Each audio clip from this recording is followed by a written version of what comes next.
Human psychology में एक बड़ी फेमस कहावत है मैन और वुमन की जो बिहेवियर है उसको लेके कि man are from Mars and woman are from Venus but they both live on this earth. यानी दोनों की अपनी अपनी अलग अलग साइकोलॉजी है, दोनों का अपना अलग अलग फंडा है, दुनिया को देखने के नजरिए हैं, अपना अपना पर्सपेक्टिव है। तो आज के इस वीडियो में हम इसी चीज को डिस्कस करने वाले हैं कि मेन और वुमन की जो साइकोलॉजी होती है वो कैसे डिफर करती है और उनका कैसे अलग अलग पर्सपेक्टिव है दुनिया को देखने का, दुनिया के साथ डील करने का।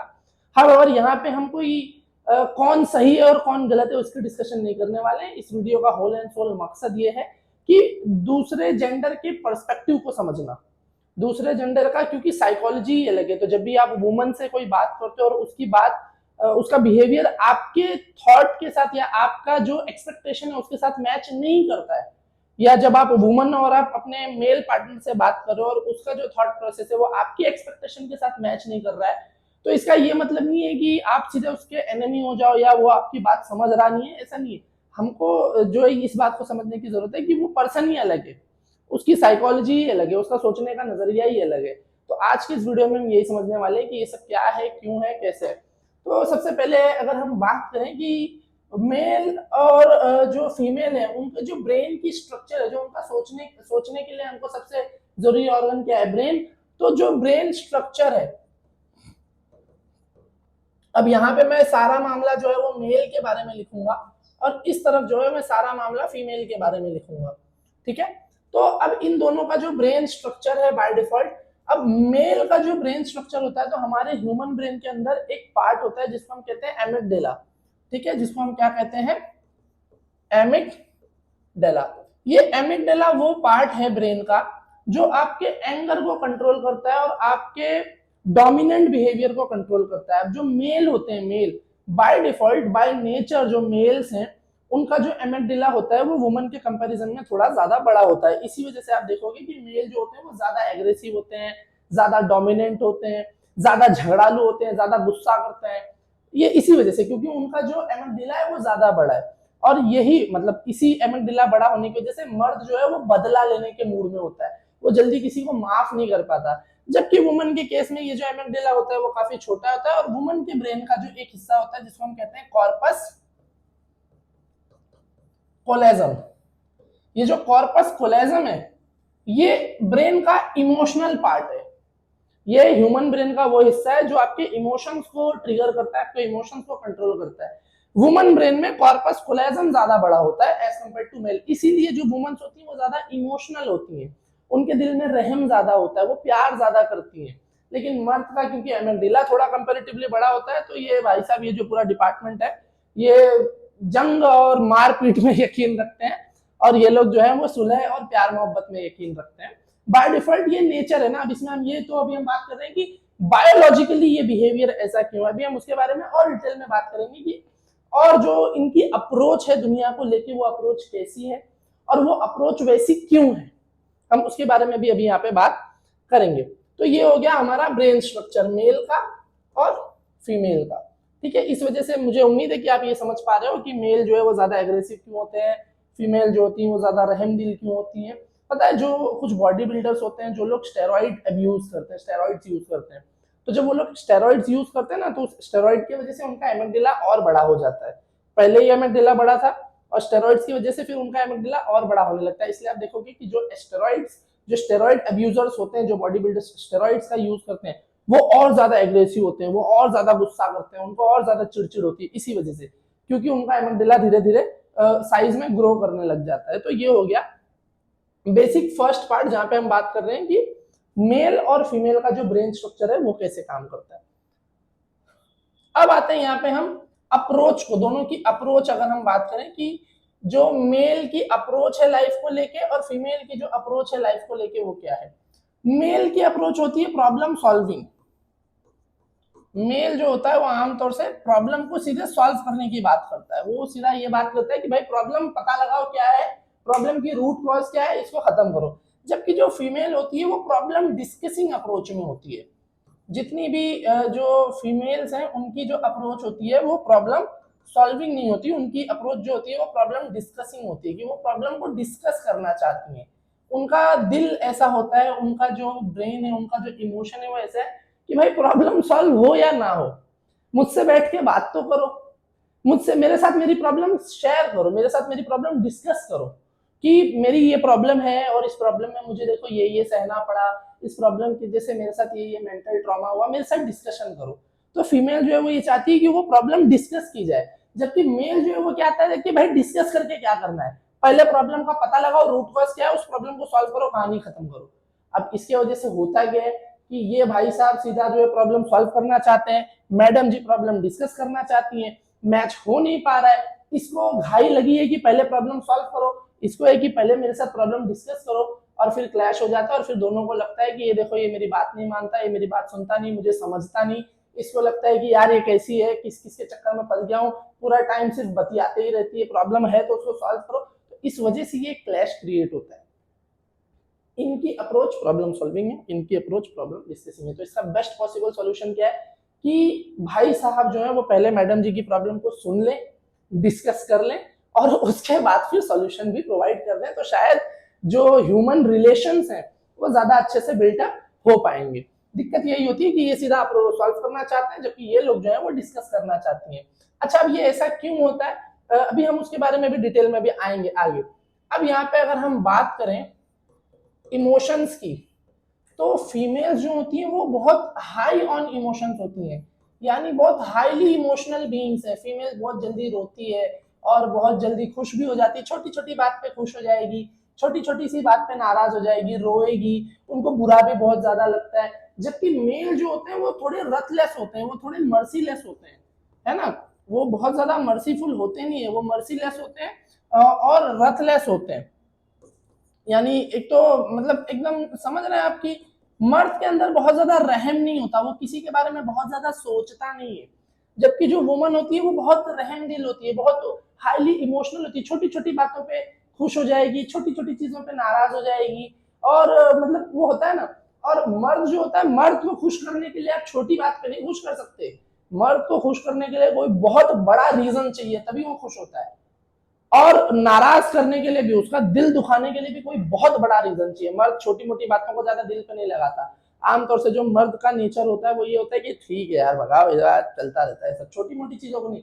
लेकिन अगर कोई लड़का वाकई में वो रो रहा है तो सच में उसके साथ कुछ बड़ा हुआ है, कुछ बड़ा हादसा उसके साथ हुआ है। या अगर कोई लड़का बहुत ज्यादा खुश रहता है तो फिर इसका मतलब भी यही है कि कोई बहुत बड़ी बात उसके साथ हुई है, तभी वो इतना ज्यादा खुश खुश रह रहा है। जबकि जो लड़कियां होती हैं वो बहुत ज्यादा इमोशनल होती है, वो छोटी छोटी बातों पे भी नाराज हो जाती है। उनका नाखून टूट जाएगा तो रोने लग जाएंगे कि मेरा 4 नाखून सेम हो गया और ये 5वां वाला अलग हो गया, अब इसका क्या होगा, कितना ऑड लग रहा है, इस बारे में वो रोना शुरू कर देंगे। जबकि लड़का ऐसा, उसका हाथ कट जाएगा तो भी वो टेंशन है, ठीक है ना, दूसरा तो है, कोई बात नहीं, इससे काम चलाएंगे, वो ऐसे मूड में होते हैं। अब ये जो होती है वो बहुत ज्यादा रहम दिल होती है, इनको छोटे बच्चों पे, किसी कमजोर आदमी पे बहुत प्यार आता है, बहुत दया आती है।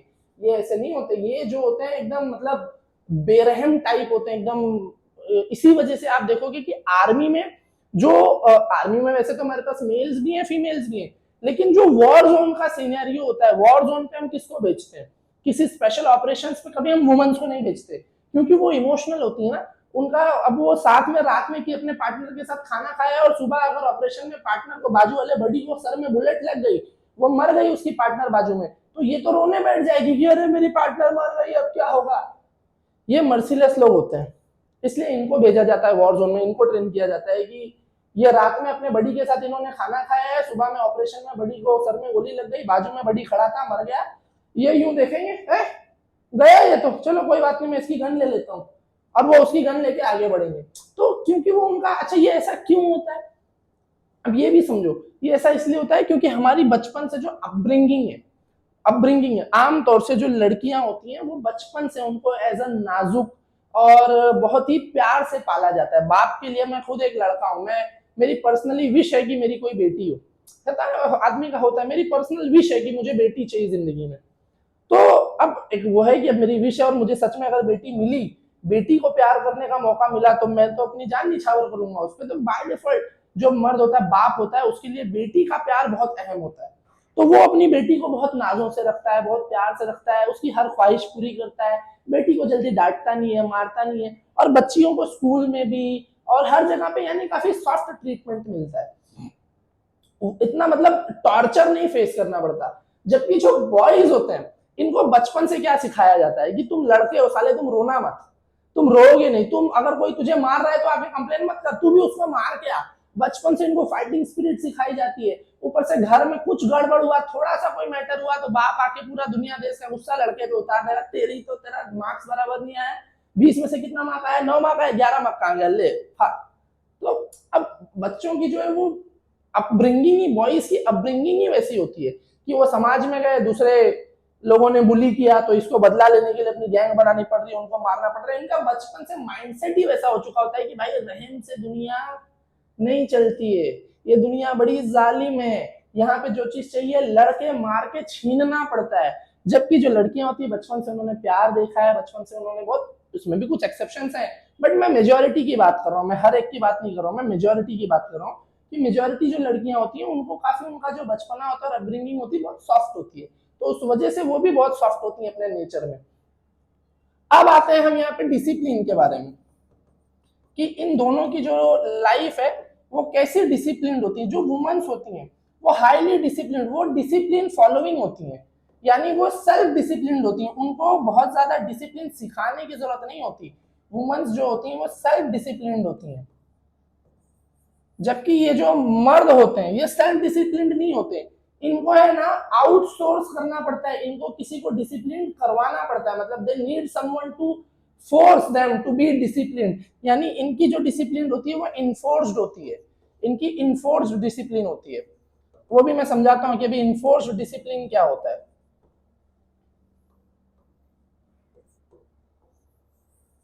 देखो लड़कियों को है ना आपको कोई चीज सिखानी नहीं पड़ती कि बेटा घर को साफ सुथरा रखो, अपनी बुक्स को, नोटबुक्स को अच्छे से कवर करो, अच्छी हैंडराइटिंग में सब कुछ लिखो, बर्तन धो दो, कपड़े साफ सुथरे पहनो, ये सब उनको हमको सिखाना नहीं पड़ता, ग्रूमिंग उनको सिखानी नहीं पड़ती, वो पहले से होती है। मतलब ये गर्ल्स के नेचर में होता है कि वो बहुत ज्यादा केयरिंग होती है, अपने आप की भी और अपने आसपास की भी, वो सबकी केयर करती है।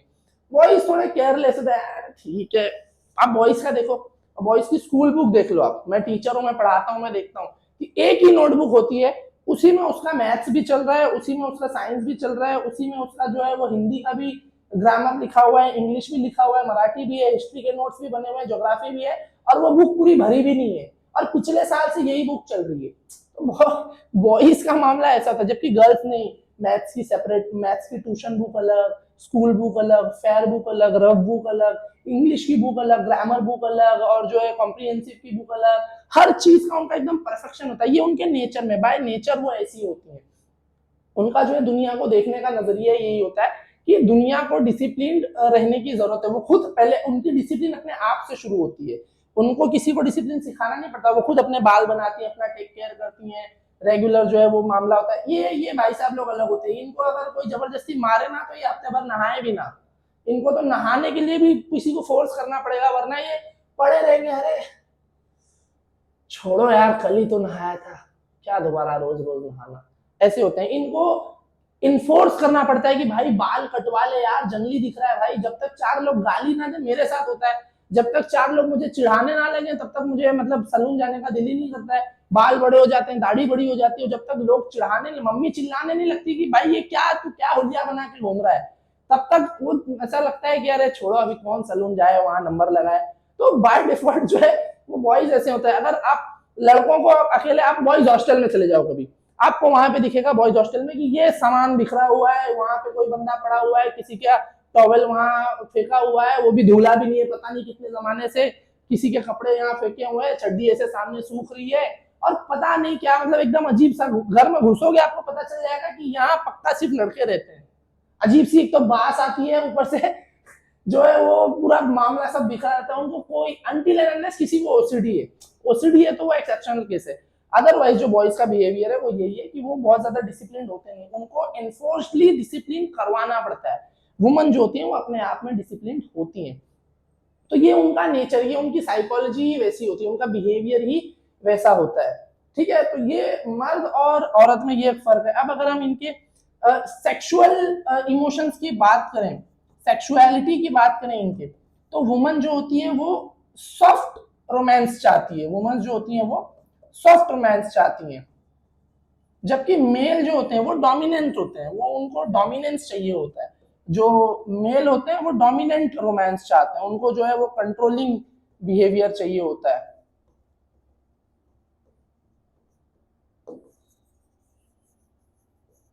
है ना। तो वुमन जो होती है जब वो अपने पार्टनर के साथ while she is making love, तो वो चाहती है कि सॉफ्ट रोमांस हो, यानी वो प्यार से बातें करे और पहले जो है वो बहुत सारा यानी सॉफ्ट जो भी मामला है वो सॉफ्ट तरीके से हो, स्लो पेस पे हो, वो ये चाहती है। ये पता नहीं कौन से घोड़े पे सवार रहते हैं ये लोग, ये एक अजीब से डोमिनेंट बिहेवियर में होते हैं और अजीब सा इनको एक अपने हाथ में कंट्रोल पावर चाहिए होता है। तो इनका और इनका मामला जो है फिर वो मैच नहीं हो पाता। वो बेचारी ये सोचते रह जाती है कि भाई मैं तुझसे कुछ उम्मीद कर रही हूँ, तू मुझे वैसे कर नहीं रहा है, और इसका जो है कि नहीं मैं तुझसे कुछ और, मैं तो चाहता हूँ कि यू गो वेरी वाइल्ड, तुम एकदम जो है वो मेरी तरह बिहेव करो, तो वो नहीं कर पाएगी ना। उसका उसका इमोशन अलग है, उसकी पर्सनैलिटी अलग है, वो पर्सन ही अलग है। तो यहाँ पे फिर वो क्लैश होता है और ऐसे बहुत सारे डिफरेंसेस हैं। और एक लास्ट डिफरेंस में अगर आपको बता दूं इन दोनों का, जो बेसिक बिहेवियर होता है वो ये होता है कि जो वुमन का बेसिक बिहेवियर है वो जो है वो डिस्कसिंग और क्या कहते हैं लवली होता है। मतलब इसका जो इनका जो बिहेवियर होता है, ये फॉलोवर्स होती हैं, ये जो होती है ना, ये लोगों को फॉलो करना चाहती हैं, यानी कमांड फॉलोइंग बिहेवियर होता है, वो ऑर्डर सुनना चाहती है। जबकि मर्द का जो बिहेवियर होता है ना वो कंट्रोलिंग बिहेवियर होता है। वो चाहे कितना भी मजबूरी है तो अलग बात है, वरना मर्द अपने नेचर में अपने बिहेवियर में वो किसी की कमांड सुनने को तैयार नहीं होता। उसको ये पसंद नहीं होता कि कोई मुझे जो है वो डायलॉग बाजी करे और कोई मुझे सिखाए क्या करना है। मर्द वो खुद कंट्रोल करना चाहता है। जब हस्बैंड वाइफ के भी रिलेशन में मर्द जो है वो चाहता है कंट्रोल करना, वो अपने हाथ में कंट्रोल रखना चाहता है। जबकि आमतौर से वाइफ जो है वो ऐसी होती है कि भाई तू मेरी चार प्यारी बातें सुन ले, मेरी छोटी मोटी डिमांड है वो पूरी कर दे, उसके बाद तू जो बोलेगा मैं करूंगी। तो आमतौर से ये फॉलोअर्स होती हैं, आमतौर से ये कंट्रोलिंग बिहेवियर के होते हैं। अब दिक्कत यहाँ पे क्या होती है दुनिया में, जब इसी चीज को अब जब हम रियल लाइफ में देखते हैं तो यहाँ पे दिक्कत ये खड़ी होती है कि क्योंकि आप देख सकते हो जितनी भी मैंने डिस्कशन की इसमें और बहुत सारी डिस्कशन है, मैं यहाँ पे एक बेसिक आपको जो है वो बात बता रहा हूँ। अब मर्द का सीन क्या होता है कि मर्द की जो अप्रोच होती है वो होती है प्रॉब्लम सॉल्विंग। और मर्द जो होता है वो बहुत ज्यादा मटेरियलिस्टिक नहीं होता है। मर्द को ये होता है कि उसको है ना सिर्फ और सिर्फ जिंदगी में सुकून चाहिए, कि उसको ये है कि भाई मेरे आजू बाजू शोर शराबा मत करो और मेरे को ट्रॉमा मत दो बस। औरत का ऐसा नहीं होता है, जो फीमेल होती है वो मटेरियलिस्टिक होती है आमतौर से। उनको बहुत कुछ जिंदगी में चाहिए, उनको अपना सजने संवरने का सामान चाहिए, अपने ब्यूटी केयर प्रोडक्ट्स चाहिए, स्किन केयर प्रोडक्ट्स चाहिए, सब कुछ है। उनको आप वो सारी चीजें दे दो, बेसिक चीजें दे दो, वो बस फिर वो आप जो बोलोगे वो करेंगे, बिकॉज उनके नेचर में फॉलोइंग शिप। वो आपकी सर हर एक बात मानेंगे, आपको आपकी हर एक बात को अपने सर पे बिठा के रखेंगी। मर्द का ये कंट्रोलिंग नेचर, अगर मर्द औरत को उसको ये फील होता है कि ये मेरे कंट्रोल में नहीं आ रही, जैसा मैं चाहता हूँ वैसे कर नहीं रही है, तब फिर वो झगड़ा हंगामा मार पीट वो फिर उस लेवल तक उतर जाते हैं। दिक्कत ये जो है वो क्या है कि जब भी अब यहाँ पे वीडियो के एंड में जो मैं बात आपको ये समझाना चाहता हूँ कि जब भी आप अपोजिट, अगर आप मर्द हो और आप औरत से डील कर रहे हो या आप औरत और मर्द से डील कर रहे हो, तो इन बातों को याद रखो ताकि आप उनके इमोशंस उनके बिहेवियर को समझ पाओ कि ये ऐसे बिहेव करती हैं, उनके साथ मुझे भी उस हिसाब से डील करना है। तभी होएगा। आप अपनी साइकोलॉजी को पहचानोगे और दूसरे की साइकोलॉजी को पहचानोगे, स्पेशली अपने पार्टनर की साइकोलॉजी को पहचानोगे, तब आप उनके साथ अच्छे से बात कर पाओगे और आप एक हेल्दी और ब्यूटीफुल लवली रिलेशन बिल्डअप कर पाओगे। दुनिया में ज्यादातर जो प्रॉब्लम है वो यही है, ना तो बंदा अपनी साइकोलॉजी पहचानता है ना अपने पार्टनर की साइकोलॉजी पहचानता है। वो क्या करता है अपनी साइकोलॉजी अपने पार्टनर की साइकोलॉजी पे थोपने की कोशिश करता है। अब उसकी वजह से होता यह है कि भाई वो पर्सन अलग है, उसकी साइकोलॉजी अलग है, उसकी सोच अलग है, वो आपकी साइकोलॉजी नहीं फॉलो कर पाएगा, तो फिर वहां पे बूम पूरा लफड़ा होता है और पूरा एकदम मतलब अच्छा खासा जो हेल्दी रिलेशनशिप हो सकता था, फ्रूटफुल रिलेशनशिप हो सकता था, वो बर्बाद हो जाता है। तो मुझे उम्मीद है कि आपको वीडियो पसंद आया होगा, और वीडियो में अगर आपको कुछ भी ऐसा लगा कि मैंने जो है वो गड़बड़ बात करी है या फिर ऐसा कुछ आपको हर्ट हुआ है तो उसके लिए मैं माफी चाहता हूँ। और मुझे उम्मीद है आपको वीडियो में से कुछ सीखने को मिला। वीडियो पसंद आया तो वीडियो को लाइक जरूर करना, अपने फ्रेंड्स के साथ फैमिली के साथ शेयर कर दो ताकि वो भी इन चीजों की बातों को ऐसी साइकोलॉजी की चीजें समझ सकें और अपने पार्टनर के साथ एक हेल्दी रिलेशन बिल्ड कर सके। नॉट ओनली पार्टनर्स, हमारे घर में माँ होती है, बहन होती है, और हमारे भी कुछ फीमेल फ्रेंड्स होती हैं, उनके साथ भी आप इस तरीके से अच्छे रिलेशंस बिल्ड कर सकते हो। हर बार रिलेशन रोमांटिक ही नहीं होता है, बहुत बार फ्रेंडली रिलेशन भी होता है। और इसी तरीके की और इन्फॉर्मेटिव वीडियोस देखते रहने के लिए चैनल को सब्सक्राइब करना मत भूलना। और एक लास्ट चीज, कमेंट सेक्शन में आप सब एक एक डिफरेंस बता दो जो आपने देखा है कि किसी काम में उसको फीमेल कैसे ट्रीट करती बिहेव करती है और मेल कैसे बिहेव करता है। कमेंट सेक्शन में एक एक अपना ऑब्जर्वेशन आप सब बता सकते हो। मिलते हैं नेक्स्ट वीडियो में, फिलहाल के लिए गुड बाय।